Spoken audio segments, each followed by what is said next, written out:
بقیہ حصوں کو ہم نے سنا ہے. سورہ انفطار سے ہم نے شروعات کیا ہے. سورہ انفطار کی آیت نمبر 17 سے لے کے 19 تک اللہ رب العالمین نے میدان محشر کے تعلق سے بیان کیا ہے. چونکہ اس پارے کی تقریباً اکثر صورتیں مکی ہے اور مکی صورتوں کے اندر عقیدے سے ریلیٹڈ 3 چیزیں بیان کی جاتی ہیں جن کو اصول ثلاثہ کہا جاتا ہے. یہ سوال کا جواب مجھے چاہیے. اصول ثلاثہ جو مکی صورتوں کے اندر اللہ رب العالمین بنیادی طور سے بیان کرتا ہے. کئی سالوں سے میں بیان کرتے آ رہا ہوں کہ مکی دور 13 سال مانا جائے تو 3 سال ایک چیز فوکس تھی, پھر بیچ کے 3 سال میں دوسرا پوائنٹ فوکس میں تھا اور لاسٹ کے 3 سال میں تیسرا پوائنٹ فوکس تھا. وہ 3 پوائنٹ کیا ہے؟ کوئی ہاتھ اٹھا کے بتائیں مجھے ذرا, کچھ پتہ چلے. اصول ثلاثہ اس کو کہا جاتا ہے جو مکی صورتوں کے اندر بہت ہائلائٹ ہو کے بہت کھل کے دکھائی دیتا ہے. جی, توحید, رسالت اور آخرت. جزاک اللہ, اللہ تعالیٰ آپ کو مزید اس کی توفیق دے, آمین. تو یہ سورۃ الانفطار آیت نمبر 17 سے 19 تک اللہ رب العالمین بیان فرمایا. اس سے پہلے تو کرامن کاتبین کا تذکرہ ہے کہ اللہ رب العالمین اور کئی جگہوں پہ اللہ تعالیٰ نے بیان کیا ہے کہ کوئی بھی آدمی یہ نہ سوچے کہ اس کے اوپر کوئی نگرانی نہیں کر رہا ہے. اس کے اوپر نگرانی کرنے والے بہت ہیں, کئی لوگ ہیں نگرانی کرنے والے, انہی میں سے کرامن کاتبین بھی ہیں.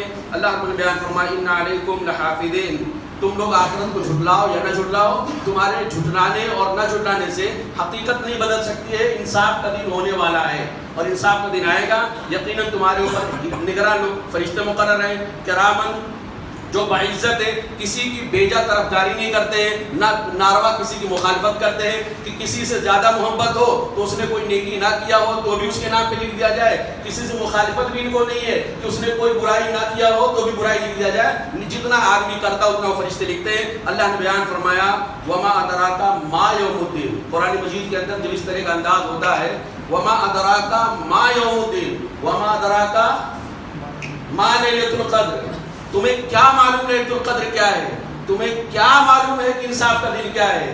آدمی سوچتا جائے اس کی سوچ کی جہاں انتہا ہوتی نا اس کے آگے بھی اس چیز کی حقیقت ہے. یعنی آدمی کا احساس, آدمی کا شعور, آدمی کا دماغ اس چیز کی تہ تک نہیں پہنچ سکتا ہے. اللہ نے بیان فرمایا وما ادراک ما یوم الدین, انصاف کا دن کیا ہے تمہیں کیا معلوم ہے. ثم ما ادراک ما یوم الدین, پھر سنو انصاف کا دن کیا ہے تمہیں نہیں معلوم. پوری کیفیت کو جو ہونے والا ہے پوری کیفیت کو یہاں بیان نہیں کی جا سکتی. تھوڑا تھوڑا اللہ تعالیٰ نے جھلک دکھایا ہے. حقیقت میں وہ کیفیت پورا وہ الفاظ کا جامع نہیں پہنا جا سکتا. اللہ نے ایک چھوٹی سی چیز بیان فرمایا یوم لا تملک نفس لنفس شیئا.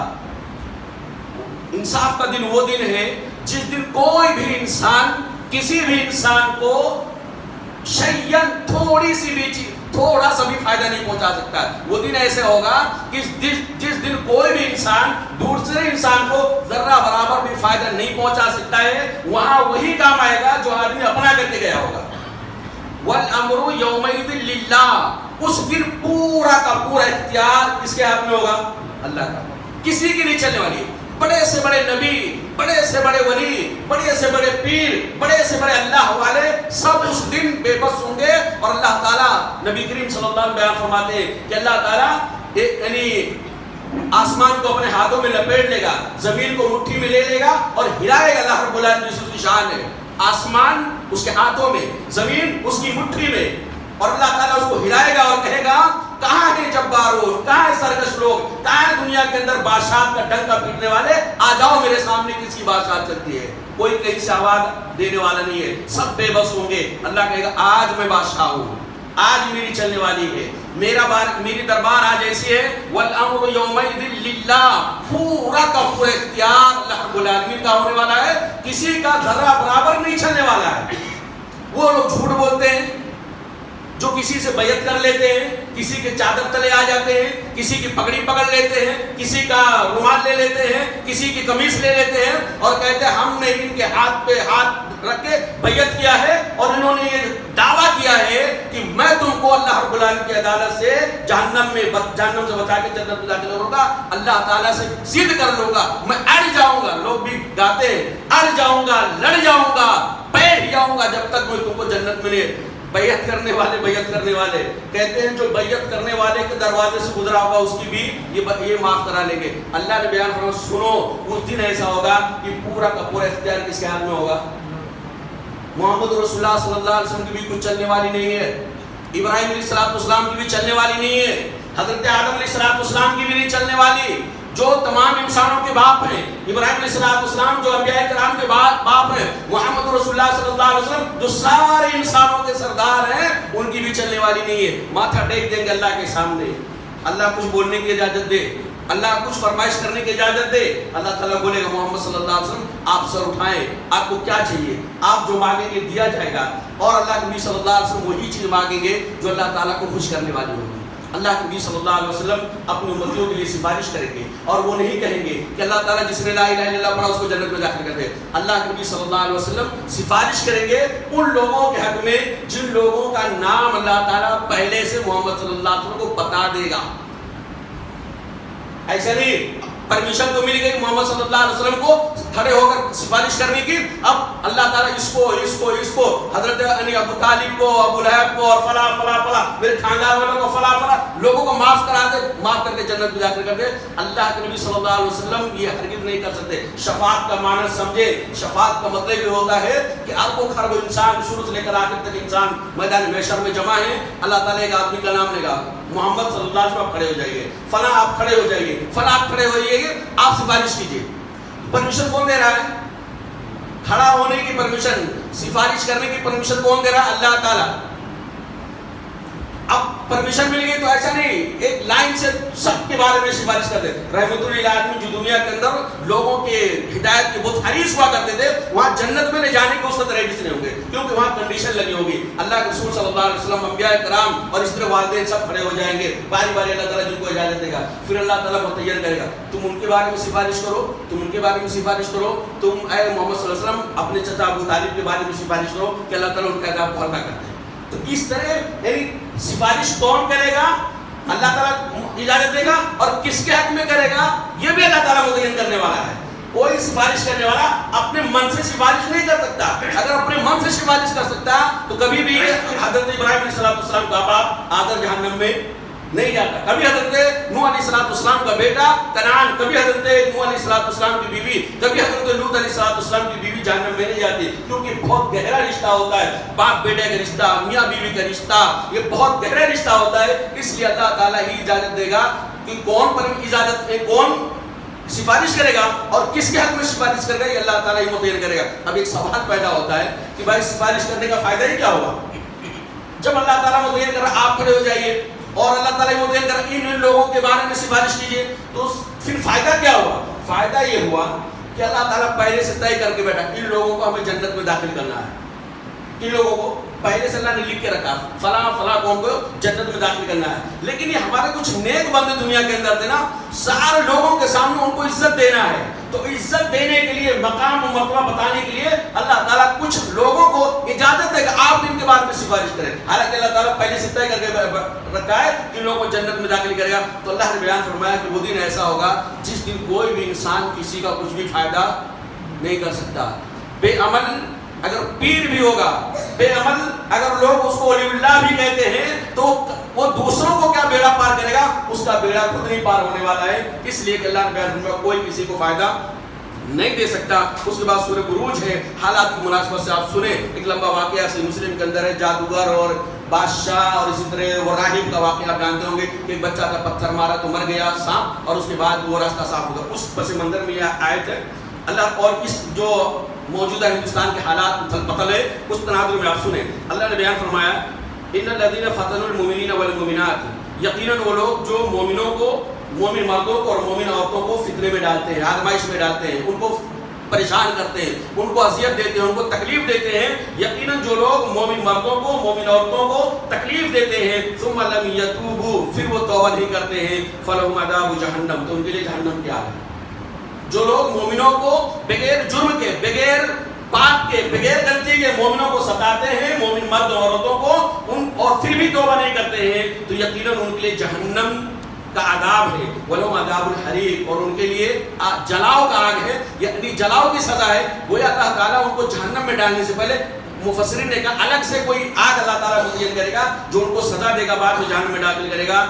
تو ان لوگوں کو اس آیت کے اندر تنبیہ ہے جو مومنوں کو بے جا ستاتے ہیں اور ان کو اپنا انجام دیکھ لینا چاہیے. ان الذین آمنوا وعملوا الصالحات, مومنوں کے لیے اللہ تعالیٰ نے کہا یقیناً وہ لوگ جو ایمان لائے نیک اعمال کرتے رہے, لہم جنات تجری من تحتها الانہار, وہ گھبرائے نہیں, مصیبتوں کی چکی میں پس رہے ہیں, لوگ ان کو پریشان کر رہے ہیں, اذیتیں دے رہے ہیں, حیران و پریشان کر رہے ہیں, ان کے اوپر نہ جانے کتنے الزامات لگا رہے ہیں, کتنی تہمتیں لگا رہے ہیں, جیل کی کالی کوٹری میں بغیر جرم کے ڈال دیتے ہیں, پھانسی کی بھی سزائیں سنا دیتے ہیں, تو ان کو گھبرانا نہیں چاہیے. لہم جنات تجری من تحتها الانہار, اگر ان کا ایمان ٹھوس ہے اور اعمال نیک ہیں تو ان کو گھبرانے کی ضرورت ہے, ان کے لیے جنت ہے جس کے نیچے نہریں بہہ ہوں گی, اور یہ ہے اصل کامیابی. ذالک الفوز الکبیر, یہ ہے بڑی کامیابی. بڑی کامیابی وہ نہیں ہے جو جھوٹ بول کر کے آدمی بری ہو جائے.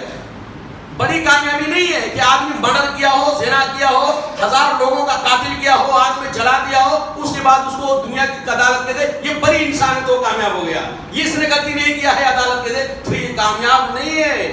یہ کامیاب نہیں, کامیاب وہ ہے جو سچائی کی بنیاد پہ, ایمان کی بنیاد پہ, عمل صالح کی بنیاد پہ دنیا کی مصیبتیں جھیل کر کے اللہ کے پاس گیا ہو تو اللہ تعالیٰ اس کو جنت میں داخل کر دیا ہو. جنت میں چلے جانا یہ اصل کامیابی ہے. ان بطش ربک لشدید, مومنوں گھبراؤ نہیں, تمہارے رب کی پکڑ بہت مضبوط ہے, ظالموں کو چھوڑے گا نہیں. ظالموں تم بھی کان کھول کے سن لو, اگر اللہ تعالیٰ تم کو آج نہیں پکڑا ہے تو ان بطش ربک لشدید, تمہارے رب کی پکڑ بہت سخت ہے, دیر سے پکڑ سکتا ہے. رحمان ہے, رحیم ہے, اس لیے اس کی پکڑ میں دیری ہو سکتی ہے, لیکن قہار ہے, جبار ہے, اور جب پکڑتا ہے اللہ رب العالمین تو پھر چھوڑتا نہیں ہے. نہ چھوڑتا ہے, نہ اس کے اندر طاقت ہوتی چھڑا لے جانے کی, اور نہ کوئی تیسرا آدمی اس کو چھڑا سکتا ہے. ان بطش ربک لشدید, یقیناً تمہارے رب کی پکڑ بہت سخت ہے. اس کے بعد اللہ رب العالمین نے سورہ طارق کے اندر قسم کھایا ہے, والسماء والطارق وما دراک ما الطارق النجم الثاقب كل نفس لما علیہا حافظ. اس سے پہلے میں نے بتایا کہ کوئی بھی انسان یہ نہ سوچے کہ اس کے اوپر کوئی نگرانی کرنے والا نہیں ہے. یا اللہ نے اس سے پوچھی بات بولا, وَإِن كُلُّ نَفْسٍ, ہر جاندار, پہلے انسان تھا, یا کیا ہے جاندار, ہر جاندار لما علیہ حافظ, ہر جاندار کے اوپر ایک نگرانی کرنے والا ہے. چاہے کیڑا ہو چاہے مکوڑا ہو, اگر اس کے اندر جان ہے, چڑیا ہو, پرندہ ہو, بھوت ہو, پریت ہو, اگر اس کے اندر جان ہے, نباتات ہو, جمادات, نباتات ہو, حیوانات ہو, اگر اس کے اندر جان پائی جا رہی نا تو یہ کوئی نہ سمجھے کہ اس کی کوئی نگرانی کرنے والا نہیں ہے. نگرانی کرنے والا ایک ذات ہے, کون؟ کیڑے کو روزی کون دیتا ہے, پودوں کو روزی کون دیتا ہے, اسی طرح سے جو کیڑے مکوڑے ہیں, چرند پرندے, ان کو روزی کون دیتا ہے؟ وہی دیتا ہے جو ان کی نگرانی کرتا ہے. اور اللہ رب العالمین فرمایا فَلْيَنظُرِ الْإِنسَانُ مِمَّا خُلِقَ, جانوروں کو نہیں کہا, جانور ذرا سوچنا تو کسے پیدا ہوا. اللہ نے بیان فرمایا فَلْيَنظُرِ الْإِنسَانُ, انسان کو غور کرنا چاہیے, مِمَّا خُلِقَ, کس چیز سے پیدا کیا گیا ہے, کس چیز سے پیدا کیا گیا. یہ تکبر کرتا ہے, اکڑتا اللہ کے سامنے اپنے آپ کو بہت بڑا ثابت کرتا ہے, تو رب کھا سمجھتا ہے اور نخرے اتنے بگاڑتا ہے. ذرا وہ سوچے پیدا کس سے کیا گیا ہے. خلق من ماء دافق, ایک اچھل کرانے والے پانی سے پیدا کیا گیا. خلق من ماء دافق, ایک اچھل کرانے والے پانی سے پیدا کیا گیا ہے. یخرج من بین الصلب والترائب, جو پانی یعنی جو پانی پیٹھ کی ہڈیوں اور اسی طرح سینے کی ہڈیوں کے بیچ سے نکلتا ہے, جس کو ہم اپنی زبان میں منی کہتے ہیں. سوچے, یہ سوچے انسان پیدا کیسے ہوا ہے. اللہ اکبر. کتنے لوگ ہیں جو اپنی یہاں اولاد پیدا ہونے کے لیے نہ جانے کتنے پاپڑ بیلتے ہیں, محنتیں کرتے ہیں, دوائیں کرتے ہیں, اس کے باوجود ان کی گود ہری نہیں ہوتی ہے. اور کتنے ایسے لوگ ہیں جو دوا کھاتے ہیں, پرہیز کرتے ہیں کہ نہ ہو, پھر بھی ہو جاتا ہے. انسان اللہ رب العالمین کی قدرت دیکھیں کہ اللہ رب العالمین کی قدرت اور طاقت یہ ہے کہ جو پانی نکلتا ہے, ایک بار جو پانی نکلتا ہے اس کے اندر اربوں انسان پیدا کرنے کی صلاحیت ہوتی ہے. سائنس نے اس بات کو تسلیم کیا ہے کہ ایک بار میں جو آدمی کے پانی نکلتا ہے منی, اس کے اندر اربوں جرثومے ہوتے ہیں, جراثیم ہوتے ہیں, اور یہ جرثومے اربوں خربوں ہوتے ہیں. اللہ تعالیٰ ہر بار کے ہر جرثومے سے انسان نہیں بناتا ہے, ورنہ انسان اس دنیا سے نہیں رہ پائے گا, اس کی بے بس ہو جائے گا. اربوں جراثیم میں سے اللہ تعالیٰ انسان کے پانی کے باپ کے پانی کے اندر جرثومہ ہوتا ہے اور ماں کے پانی کے اندر بیضہ ہوتا ہے. اللہ رب العالمین قدرت یہ ہوتی ہے کہ یہاں سے جو جرثومہ آ رہا ہے اور یہاں سے جو بیضہ آ رہا ہے, دونوں کو اللہ تعالیٰ جوڑ دیتا ہے کبھی, تب جا کے ایک پانی ماں کے رحم میں ٹھہر جاتا ہے اور وہاں سے بچے کی ولادت یعنی بناوٹ شروع ہو جاتی ہے. ہر پانی سے نہیں بناتا اللہ تعالیٰ, کیسے جوڑتا ہے. ہم اولاد بھی تو سوچتے ہیں بس ایسے ہو جاتا ہے, لیکن یہ سب کچھ کرنے والا ایسے نہیں ہوتا ہے. سب کچھ کرنے والا ایک ذات ہے جو یہاں سے جرثومہ کو لیتا ہے اور یہاں سے بیضہ کو لیتا ہے اور اس کے بعد دونوں کو ملا دیتا ہے.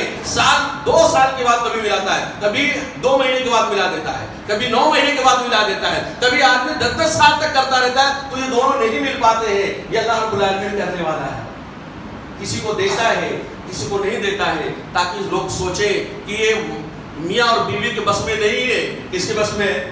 میاں بیوی صرف وہ عمل انجام دے سکتے ہیں, لیکن بچہ پیدا کرنے کی صلاحیت اللہ رب العالمین, وہ تخلیق جو ہوتی ہے وہ اللہ رب العالمین کا کام ہے. اللہ نے بیان فرمایا انہ علی رجعہ لقادر. اب جس نے پیدا کیا, سوچے انسان ذرا سوچے, پانی کا لطفہ وہاں سے اللہ تعالیٰ اس کی کیسے تربیت کرتا ہے, کیسے اس کی دیکھ بھال کرتا ہے, کیسا وہ نرم و نازک ہوتا ہے, اس کی شکل کیسے چینج کرتا ہے. پھر اللہ تعالیٰ اس کو 120 دن کے بعد انسان کا سانچہ بنا دیتا ہے. اور بیلنس دیکھیں کتنا اللہ نے رکھا ہے.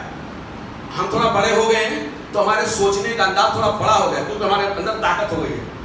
اللہ تعالیٰ ایسا نہیں کہ جو 40 سال آدمی کا جو دماغ ہوتا ہے وہ بچہ پیدا ہوتے اس کے اندر وہ دماغ نہیں دے دیتا ہے. یعنی جیسے اس کی طاقت ہوتی ہے ویسے اس کی سوچنے کی صلاحیت بھی ہوتی ہے.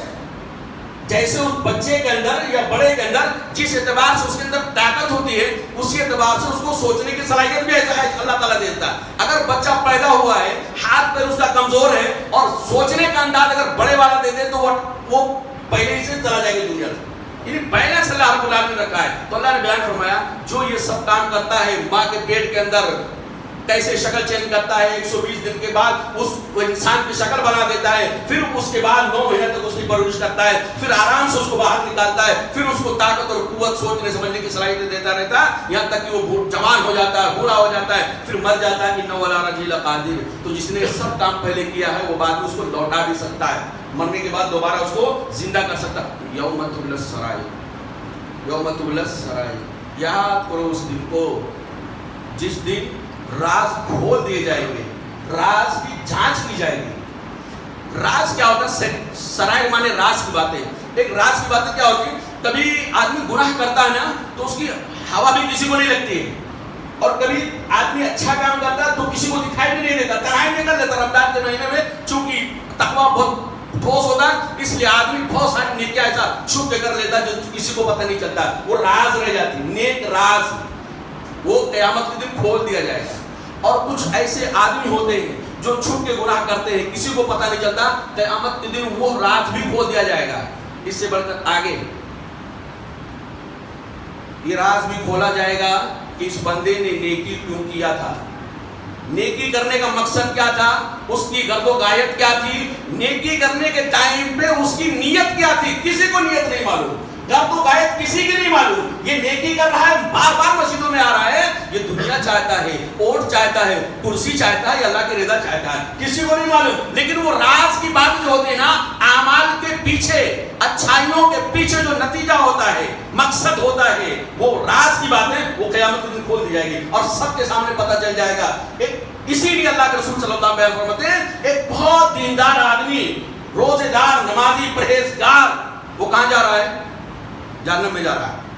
وہ آدمی جو اللہ کی دین کی اتنی تڑپ لے کر دنیا سے گیا, میدان جنگ میں جا کے شہید ہو گیا, وہ کہاں جا رہا ہے؟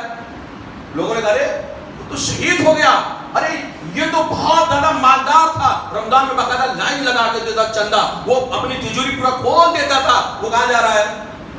اتنا اچھا نیک آدمی, صدقہ خیرات کرنے والا, اتنا زیادہ عبادت گزار, اللہ کے راستے میں شہید ہونے والا. اور ایک وہ آدمی بھی آئے گا جو بہت اچھی دار تقریر کیا ہوگا, دین کی خوب نشر و اشاعت کیا ہوگا, دن رات دین کی تبلیغ میں لگا دیا ہوگا.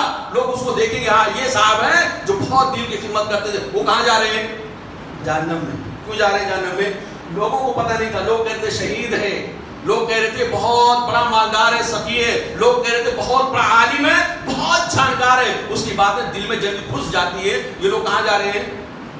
جہنم میں. لوگ سوچیں کہ نہیں جانا چاہیے, لیکن وہ پردے کی چیز تھی. یوم تبلی السرائر, وہ راز تھا, شہید کیوں ہوا تھا, تاکہ لوگ اس کو بولے مرنے کے بعد ہاں یہ بہادر آدمی تھا. کیا تھا یہ؟ بہادر. نیکی کے پیچھے، شہید ہونے کے پیچھے، میدان جنگ میں جا کے میدان کارزار میں کودنے کا مقصد یہ تھا، وہ راز یہ تھا کہ اس کے جانے کے بعد اس کو کیا بولے، ہاں یہ پہلوان تھا، یہ جگر والا آدمی تھا. اور یہ لچھے دار تقریریں، یہ وعد و نصیحت کرنے کا مقصد یہ تھا کہ دنیا سمیٹ لیا جائے، مال و دولت اس کے پاس آ جائے، لوگ اس کے حوالی مواری بن جائیں، یا لوگ اس کو عہدہ دے دیں، یا لوگ اس کو منصب دے دیں، یا لوگ اس کو بولے ہاں یار یہ بڑا شریف خطیب تھا، اس کے علم کا کوئی مقابلہ نہیں کر سکتا. تو یہ عبادتیں کرتا تھا، لیکن عبادتوں کے پیچھے جو راز ہوتا تھا، جو مقصد ہوتا تھا، قیامت کے دن کھول دیا جائے گا. اللہ ہم سب کی حفاظت فرمائے. اللہ تعالیٰ جیسے ہمارا ظاہر ہے اس سے اچھا اللہ تعالیٰ ہمارا باطن بنا دے. رب العالمین جیسے ہمارا دکھائی دینے والا عمل ہے اس سے اچھا اللہ رب العالمین ہمارے اغراض کو، ہمارے مقاصد کو اور نیکیاں کرنے کی نیتوں کو اللہ تعالیٰ ہماری سدھار دے کہ اللہ رب العالمین ہمیں دین اور دنیا اور آخرت کے اللہ رب العالمین ہر طریقے کی رسوائی سے اللہ تعالیٰ ہم سب کی حفاظت فرمائے. اس کے بعد میرے بھائیو سورہ زلزال، اللہ رب العالمین نے اس کو زلزال بولا جاتا ہے اور زلزلہ بھی بولا جاتا ہے، چونکہ اس آیت اس سورہ کے اندر اللہ رب العالمین نے بیان فرمایا جس دن زمین ہل جائے گی، اور جس دن وَإِذَا زُلْزِلَتِ الْأَرْضُ زِلْزَالَهَا، جس دن زمین پہ زلزلہ آ جائے گا اور زمین اپنے خزانے کو نکال باہر پھینکے گی، وَأَخْرَجَتِ الْأَرْضُ أَثْقَالَهَا، جس دن زمین اپنے بوجھ کو نیچے سے اٹھا کے باہر پھینک دے گی. علماء کرام نے کہا یہ مردے ہیں، زمین کے اندر جو ہے نا ایک تو مردے ہیں جو زمین کے اندر بوجھ بنے ہوئے ہیں، اور زمین کے اندر جو خزانے چھپے سب باہر آ جائیں گے، ساری کی ساری چیزیں باہر آ جائیں گی. انسان یہ ماحول دیکھ کے کہے گا ارے زمین کو کیا ہو گیا، آج تک تو ہم کوئلہ کھودتے تھے، پیٹرول کھودتے تھے اور معدنیات ڈھونڈنے کے لیے نہ جانے کتنی محنتیں کرتے تھے، وہ ملتا نہیں تھا، تو سب سونا چاندی باہر آ گیا، سب خزانے باہر آ گئے اور انسان بھی باہر آ رہے ہیں. یومئذ تحدث اخبارها، اس دن وہ خبر دے گی، وہ کچھ چیز اپنی حقیقت بتائے گی، بِأَنَّ رَبَّكَ وَحَالَهَا، کیونکہ اس کے رب کا یہ حکم ہوگا. یعنی زمین پوری گواہ، ایک تو یہ کہ مردے کو اللہ تعالیٰ زمین کے ذریعے سے باہر نکال لے گا، اور دوسرا یہ کہ زمین اپنی خبر بتائے گی، زمین کے جس حصے پہ جو نیک آدمی نیکی کیا ہوگا زمین کا وہ حصہ اس آدمی کے حق میں گواہی دے گی. زمین کے جس حصے پہ کوئی مجرم، کوئی پاپی، کوئی گنہگار پاپ جرم کیا ہوگا وہ زمین اس پاپی کے خلاف اللہ رب العالمین کے یہاں گواہی دے گی کہ اللہ تعالیٰ میرے اوپر فلاں ٹائم پہ فلاں وقت اس نے یہ غلط کام کیا تھا. اللہ نے بیان فرمایا یہ اس لیے ہو رہا ہے، مردے زمین سے اس لیے نکل رہے ہیں، یوم یصدر الناس اشتاتا لیروا اعمالهم، تاکہ لوگوں کو ان کے اعمال دکھا دیے جائے. 60 سال 70 سال 80 سال 1000 سال 800 سال جو یہ لوگ دنیا میں زندگی گزار کے آئے ہیں، کیا کر کے آئے ہیں، وہ نتیجہ ان کے سامنے دکھا دیا جائے. فَمَن يَعْمَلْ مِثْقَالَ ذَرَّةٍ خَيْرًا يَرَهُ، جو آدمی ذرہ برابر ذرہ کیا بتاؤں اس کو میں دکھا بھی نہیں سکتا ہوں، دھوپ ہوتی تو دکھاتا، دھوپ میں جب ہو کھڑکی کھلی رہے تو کھڑکی کے اوپر آپ دیکھیں گے کچھ اڑ رہا ہے، اس کو آپ پکڑ نہیں سکتے، دھوپ کھڑکی سے آ رہی ہے اندر تو جو اڑ رہا ہے نا اس کو ذرہ بولتے ہیں. اللہ نے بیان فرمایا جو اس ذرے کے برابر بھی نیکی کیا ہوگا وہ دیکھ لے گا نیکی کا انجام، اور جو آدمی اس ذرے کے برابر برائی کیا ہوگا وہ برائی بھی اپنے سامنے دیکھ لے گا. حضرت ابو سعید خدری رضی اللہ عنہ کہتے ہیں اللہ کے رسول صلی اللہ علیہ وسلم کیا قیامت کے دن بڑے بڑے گناہ سب سامنے آ جائیں گے؟ اللہ کے رسول نے کہا ہاں. اللہ کے رسول چھوٹے چھوٹے گناہ بھی ہمارے سامنے آ جائیں گے؟ ہاں. حضرت ابو سعید خدری رضی اللہ عنہ کہتے ہیں اللہ کے رسول تو مٹ گیا میں، تو مٹ گیا میں، کیونکہ نیکی کرنے کے لیے آدمی کو اپنے اوپر کنٹرول کرنا پڑتا ہے، تھوڑا دماغ سنبھالنا پڑتا ہے، نیکی کرنے جا رہا ہوں سوچنا پڑتا ہے، لیکن برائی کرنے کے لیے کوئی نہیں، بس آدمی آزاد ہو جائے برائی کرنا شروع کر دے گا. ہاتھ پیر سے برائی کرنا، زبان سے برائی کرنا، تھوڑا سا سنجیدہ نہ ہو، تھوڑا بھول جائے اپنے آپ کو، بے ہوشی میں وہ آدمی کتنے نہ جانے کتنے بڑے پاپ کر ڈالتا ہے. حضرت ابو سعید خدری رضی اللہ تعالیٰ نے جب کہا کہ اللہ کے رسول صلی اللہ علیہ وسلم بڑے گناہ بھی، کہا ہاں، چھوٹے گناہ بھی اللہ کے رسول ہمارے سامنے ہوں گے، کہا ہاں. تو حضرت ابو سعید خدری رضی اللہ تعالیٰ اللہ کے رسول پھر تو میں مٹ گیا، میں تو ناکام ہو گیا. اللہ کے رسول صلی اللہ علیہ وسلم نے کہا ابو سعید خدری گھبراؤ نہیں، ہر نیکی اپنے ساتھ اپنے جیسی 10 نیکی لے کر آئے گی، ہر نیکی اپنے ساتھ اپنے جیسا 10 نیکی لے کے آئے گی، اور ہر برائی اپنے ساتھ ایک ہی برائی لے کر آئے گی. تو اس اعتبار سے تمہاری نیکیاں زیادہ ہو جائیں گی اور برائیاں تمہاری کم پڑ جائیں گی، انشاءاللہ تم کامیاب ہو جاؤ گے. اس کے بعد میرے بھائیو تینوں کل ہے، القاریہ بھی ہے، لیکن القاریہ ایسی سورہ ہے ترازو نیکیوں اور بدیوں کو تولا جائے گا. تینوں قل هو اللہ احد، قل اعوذ برب الفلق، قل اعوذ برب الناس. صرف قل هو اللہ احد آپ دیکھیں، اللہ کے نبی صلی اللہ علیہ وسلم سے مکہ والوں نے پوچھا تم جس معبود کی دعوت دیتے ہو ذرا اس معبود کی کیفیت تو بتاؤ، اس کا انٹروڈکشن تو بتاؤ، اس کا خاندان تو بتاؤ، اس کا نسب تو بتاؤ، وہ ہے کیا. ابھی سورہ اخلاص اس کا نام ہے جس کو قل واللہ احد بولا جاتا ہے. وہ کتنے پائے درجے کی سورہ ہے, کتنی عظیم سورہ ہے. قرآن میں ویسی سورہ کوئی نہیں, ویسی سورہ کوئی نہیں جیسی قل واللہ احد. اللہ کے رسول صلی اللہ علیہ وسلم نے کہا جو آدمی اس کو ایک بار پڑھے گا تو گویا اس نے 10-12 پڑھ لیا, یعنی ثلث قرآن ہے, 1/3 پورے قرآن کا 1/3 ہے. یہ 3 بار قل واللہ احد پڑھ لے تو گویا اس نے پورا قرآن ختم کر لیا, اللہ تعالیٰ اس کو اتنا ثواب دے دے گا. لیکن اس کا یہ مطلب نہیں ہے کہ آپ باقی قرآن چھوڑ دیجیے, صرف قل واللہ احد پڑھتے رہیے اور آپ ثواب کماتے رہیے. یہ اللہ کے رسول صلی اللہ علیہ وسلم اس کی معنی اور مفاہیم کی اور اس کی اہمیت کے تحت اللہ کے رسول صلی اللہ علیہ وسلم نے بتایا کہ وہ ثلث قرآن ہے. اللہ کے رسول صلی اللہ علیہ وسلم نے اہمیت جو بتایا, حضرت عائشہ رضی اللہ عنہا کہتے ہیں اللہ کے رسول صلی اللہ علیہ وسلم نے ایک لشکر تیار کیا اور لشکر کا ایک امیر بنایا. وہ امیر جب نماز پڑھاتے تھے سفر میں تو اپنی جو قرات ختم کرتے نا قل واللہ احد میں ختم کرتے. سورہ فاتحہ پڑھتے تھے, کوئی اور سورہ پڑھتے تو اس کے بعد لاسٹ میں کیا پڑھتے تھے, قل واللہ احد. لوگوں نے منع کہ کیا آپ کر رہے ہیں, نیا طریقہ ایجاد کر رہے ہیں. بولے نہیں ہم اس کو نہیں چھوڑیں. بولے نہیں آپ کو چھوڑنا پڑے. بولے نہیں چھوڑوں گا, چونکہ امیر کے ساتھ بھی ضروری تھی. اس لیے کیسے بھی وہ بیچارے لشکر لوگ واپس آئے, اللہ کے رسول صلی اللہ علیہ وسلم سے شکایت کیا. اللہ کے رسول یہ ہر رکعت میں کیا پڑھتے ہیں, قل واللہ احد. اللہ کے رسول صلی اللہ علیہ وسلم بلایا, ذرا ادھر آؤ امام صاحب. اللہ کے رسول صلی اللہ علیہ وسلم کے پاس پہنچے امام صاحب, اللہ ایسا کیوں کرتے ہو؟ اللہ کے رسول صلی اللہ علیہ وسلم اس سورہ کے اندر جو معنی ہے نا, اللہ کی جو صفات بیان کی گئی, اللہ کی جو قوت بیان کی گئی, اس سے بڑی مجھے بہت محبت ہے اللہ کے رسول صلی اللہ علیہ وسلم. اس محبت کی وجہ سے مجھے اس سورہ سے بہت لگاؤ ہو گیا ہے. جب تک پڑھ نہیں لیتا ہوں رکعت میں, جب تک سکون نہیں ہوتا. اللہ کے رسول صلی اللہ علیہ وسلم نے کہا اگر تم اس سورہ سے محبت کرتے ہو تو اس سورہ والا تم سے محبت کرتا ہے. اور مسجد قباء کے اندر ایک امام صاحب تھے, انصاری مسجد ہے. وہ جب کہنا شروع کرتے تھے نا تو سورہ فاتحہ کے بعد قل واللہ احد پڑھتے تھے, اس کے بعد پھر کوئی سورہ پڑھتے تھے. لوگوں نے منع کے مسلمانوں نے, یہ تم کیا کر رہے ہو, چھوڑو اس کو. بولے نہیں چھوڑوں گا. بہت زیادہ پریشر ڈالا تو کہا میں امامت چھوڑ دوں گا لیکن یہ نہیں چھوڑوں گا. قل واللہ احد یعنی سورہ فاتحہ کے بعد قل واللہ احد پڑھوں گا, چھوڑوں گا نہیں. اگر زیادہ فورس کرو گے میں امامت چھوڑ دوں گا. بھائی لوگوں نے اللہ کے رسول صلی اللہ علیہ وسلم کے پاس پہنچے, اللہ کے رسول یہ دیکھو امام صاحب کو کیا ہو گیا, منع کرنے کے باوجود بھی نہیں مانتے. بولے امام صاحب کو بلاؤ. بولے کیا ایسا کر رہے ہو؟ بولا اللہ کے رسول صلی اللہ علیہ وسلم اس سورہ سے بڑی مجھے محبت ہے, بہت سکون ملتا ہے. اللہ کی پاور, اللہ کی قوت, اللہ کی طاقت, توحید کا, اخلاص کا پورا درس اس کے اندر ہے. اللہ رب العالمین, اللہ کے رسول صلی اللہ علیہ وسلم, اس لیے اس سے بڑی محبت ہے. تو اللہ کے نبی صلی اللہ علیہ وسلم نے کہا اس سورہ سے محبت ادخلک الجنہ, اس سورہ سے محبت کرنے کی وجہ سے تو جنت میں جائے گا. تو یہ بڑی اہم فائز درجے کی سورہ ہے. مکہ والوں نے پوچھا تھا اپنے اللہ کا انٹروڈکشن کرا, اپنے معبود کا, تو اللہ کے رسول صلی اللہ علیہ وسلم کو اللہ تعالیٰ نے بتایا قل, کہو دو ان کو واللہ احد, وہ اللہ ہے. اللہ رحمان بھی تو کہنا چاہیے, اللہ ہی کیوں. اب ایک لفظ ایسا ہے نا میں تشریح نہیں کر سکتا, اللہ ہی کیوں. رحمان بھی کہنا چاہیے. اگر لوگوں کو اپنی طرف کھینچنا چاہیے تو رحمان کہنا چاہیے, بہت رحم کرنے والا, آ جاؤ. ستار ہے, اب تمہارے گناہوں پہ پردہ ڈالنے والا, جاؤ. تواب ہے, توبہ قبول کرنے, آ جاؤ. اور اگر ان کو دھمکانا ہے تو قہار کہنا چاہیے, جبار کہنا چاہیے, یہ کہنا چاہیے نا. لیکن اللہ کیوں کہا؟ اللہ کے اندر ایک پاور ہے, ایسا پاور ہے نا کہ سامنے والا سنتا ہے تو ڈھیر ہو جاتا ہے. وہ اللہ کے رسول صلی اللہ علیہ وسلم کا واقعہ جو ایک غزوہ سے واپس کے ٹائم پہ ایک درخت کے نیچے لیٹے ہوئے تھے, اس کے اندر پاور ہے. اور اللہ تعالیٰ نے اللہ ہی اس لیے کہا, انٹروڈکشن میں یہ کہا واللہ, وہ اللہ ہے. اللہ اس لیے کہا کیونکہ مکہ والوں, پورے مکہ والے لفظ اللہ کی بڑی تعظیم کرتے تھے. آپ اسی لیے دیکھیں کہ ان کے معبود الگ الگ ناموں سے ہو سکتے ہیں لیکن اللہ نام کا کوئی ان کا معبود بت نہیں بنا تھا. اور اس کی بڑی تعظیم کا, اتنا ادب اس کا کرتے تھے نا کہ اگر اس کا اللہ کا نام آ جائے نا, ابراہ نے اٹیک کیا خانہ کعبہ پہ, پلان بنایا نا, مکہ والے رونا دھونا شروع کر دیے, تو سارے معبودوں کو پکارے, کوئی نہیں کام آیا تو ان سب نے چھوڑ کے اللہ کو پکارا, لفظ اللہ کو. کس کو پکارا؟ ان کو معلوم تھا کہ مصیبت کی گھڑی میں یہ سب لات منات عزا کچھ نہیں کر سکتے, کون کر سکتا؟